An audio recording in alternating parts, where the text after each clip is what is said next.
იყო და არა იყო რა. იყო ერთი ღარიბი ტყის მჭრელი, თავისი ცოლით და 2 შვილით. ბიჭს ჰენზელი ერქვა, ხოლო გოგონას გრეტელი. ოჯახს ძალიან უჭირდა. საჭმელი არ ყოფნიდათ და ხშირად შიერი ეძინათ. ერთ საღამოს, როცა ბავშვები უკვე დაწოლილები იყვნენ, დედინაცვალმა ჩუმად უთხრა ქმარს. ასე ვეღარ გაგრძელდება, საჭმელი არ ყოფნის. ბავშვები ტყეში უნდა წავიყვანოს და იქ დავტოვოთო. მამა შეწუხდა და სევდიანად უბაზრხა. როგორ უნდა ვუყოთ ეს? ისინი ხომ ჩვენი შვილები არიან.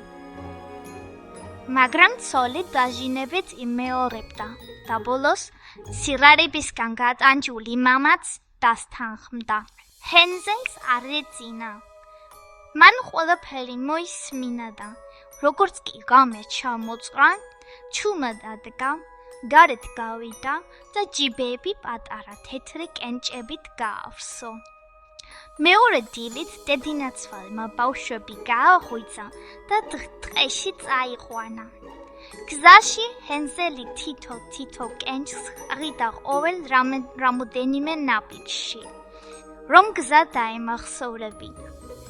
ტყის სიღრმეში მშობლებმა ბავშვები მარტო დატოვეს. როცა სიბნელე მოიცვა ტყე, ჰენზელმა გრეტელს უთხრა, რომ გზაზე კენჭები დაღარა. მთვარის შუქზე ბავშვებმა ნელა-ნელა იპოვეს გზა და დათენებამდე ქოხში დაბრუნდნენ. მამამ სიხარულით მიიღო ბავშვები, მაგრამ დედინაცვალი გაბლაზდა.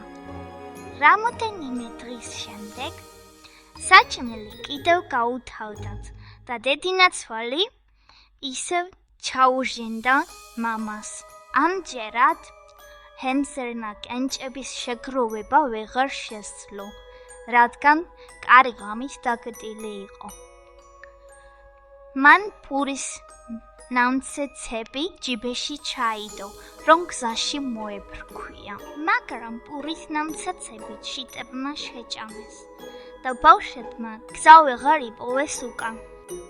რამოდენიმე დღის ღეტიალის შემდეგ ჰენზელმა და გრეტელმა ერთი უჩვეულო სახლი დაინახეს. დამშეულმა ბავშვებმა ყვილეულის ჭამა დაიწყეს, როდესაც კარები გაიღო და სახლიდან ერთი ბებერი ქალი გამოვიდა. ეს ბებერი ჯადოქარი იყო, რომელიც ბავშვებს ყვილეულით იზიდავდა, რომ მერ შეეჭამა. ჯადოქარმა ჰენზელი გალიაში ჩასვა და გრეტელს სახლის საქმეები დაავალა.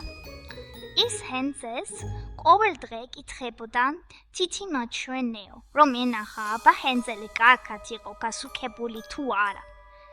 მაგრამ ჰენზელი თითის ნაცვლად ძვალს აჩვენებდა. როდესაც ჯადოქარი მიხვდა, რომ ჰენზელი მას ათხოვდა, გრეტელს უთხრა, გუმელი გაახურე, ჰენზელი უნდა შევწვაო. გრეტელმა ჯადოქარი მოატყუა. ვერ ხვდები, გუმელი ცხელია თუ არა, იქნებ შენ შეამოწმო. და როდესაც ჯადოქარი წაიხარა, მან ცხელი ჰკრა და უმელში შეაგდო. შემდეგ გრეტელმა ჰენზელი გალიიდან გაანთავისუფლა.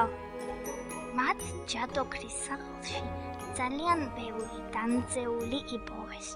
ჩაიყარეს ჩანთებში და სახლში დამოიქცნენ. მამას ძალიან გაუხარს და მათი დანახვა. ის უკვე მარტო ცხოვრობდა, რადგანაც დედინაცვალი უკვე გარდაცვლილი იყო. და ასე ცხოვრობდნენ სამივე ძალიან ბედნიერად და ტკბილად.